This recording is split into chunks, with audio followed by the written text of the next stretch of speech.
Paano mag-apply or mag-file ng GSIS Multipurpose Loan? Yan ang ating pag-uusapan ngayon.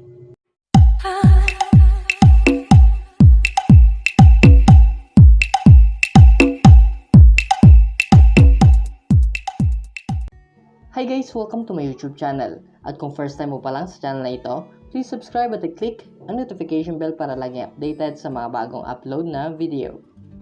Nagpo-post po ako ng mga tutorials at mga government inquiries kagaya ng SSS, Pag-ibig at PhilHealth. Ganun na rin po sa mga announcement at mga current events. Kaya kung ikaw ay may mga katanungan tungkol sa mga tutorials at mga government inquiries, pumunta lamang sa aking YouTube channel. Ang Consolidated Loan o Conso Loan ng Government Service Insurance System o GSIS ay tinatawag na ngayon na Multipurpose Loan, MPL program. Simula October 2020, ang active member ng GSIS ay pwede na mag-apply ng MPL. Paano maging eligible para sa GSIS Multipurpose Loan? Ang lahat ng active member ng GSIS ay pwedeng maging eligible kapag ito ay regular active members, permanent employees without tenure or term, non-permanent employees with term, tenure, and permanent employees with term, tenure, and special members, judges and justices, and members with existing Memorandum of Agreement with GSIS. Ano naman po ang mga requirements para sa pag-apply? Para sa requirements, kailangan ng MPL application form, UMID ID, or GSIS e-card or any two valid IDs.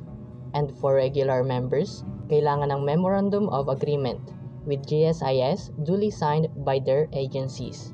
Para ma-download ang MPL application form, pumunta lamang sa description box ng aking YouTube channel. Nandoon po ang link. Paano naman po mag-apply ng MPL sa GSIS? Simula October 1, 2020, ang applicants ng Multipurpose Loan Program ng GSIS ay pwedeng mag-submit ng application sa pamamagitan ng over-the-counter. Available to all GSIS branches and extension offices nationwide. Dropbox, all GSIS branches. Email. Here is the updated list of GSIS email address per members' locations. Narito po ang kanilang mga email address para sa branch ng North Luzon,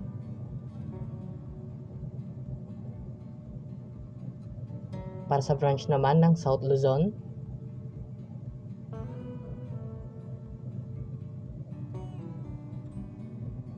at para sa branch naman ng Visayas, at para sa branch na rin ng Mindanao. Bukod sa email, pwede ka rin makapag-submit sa Gizmo online application at sa may Guaps kiosks. Ano naman po ang loanable amount para sa MPL?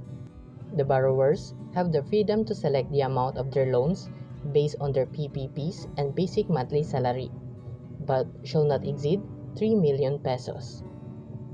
The maximum loanable amount of the regular GSIS members are as follows: 3 to 19 months. 1 times BMS para sa permanent without term or tenure. 20 months to less than 3 years. For permanent without term or tenure, 3 times BMS. For non-permanent or permanent with term or tenure, 3 times BMS. 3 years to less than 5 years. 4 times BMS. 4 times BMS. 5 years to less than 10 years. 7 times BMS and 7 times BMS.